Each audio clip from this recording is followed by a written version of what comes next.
It's been a rough few months for the Prime Minister, dealing with a slush fund scandal. His popularity has been declining, but did this still come as a surprise? I think it was something of a surprise, especially the timing, to announce it in the middle of what's the kind of summer holidays in Japan. It's quite an unusual move. The leadership election is still more than a month away, so he could have left it a bit longer. But I guess he saw that the writing was on the wall, so to speak. His support rates have not improved very much over the past few months, despite all his efforts. He's done things like tax rebates.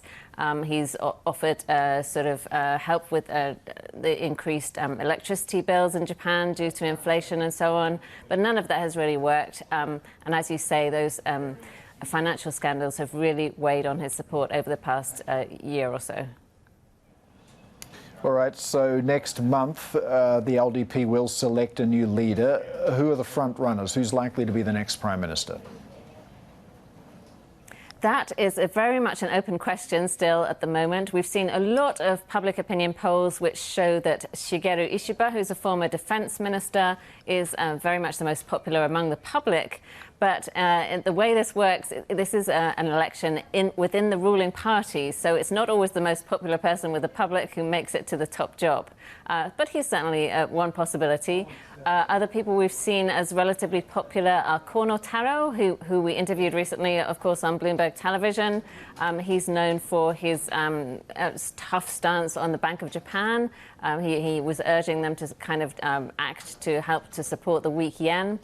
Who else have we seen? We've also seen Sanae Takaichi, who is a minister in charge of economic security. She's expressed interest in running.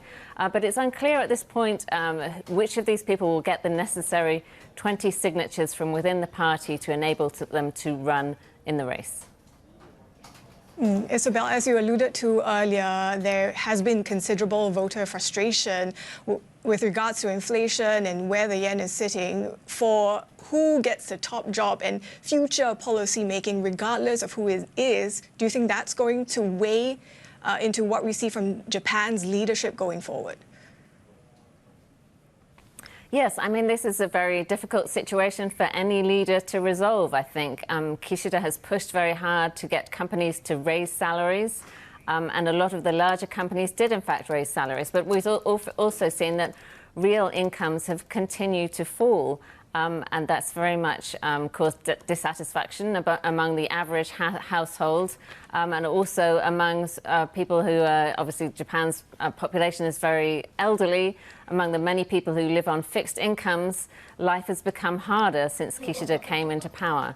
So whether other leaders will be able to find any solution to that difficult issue is very much an open question.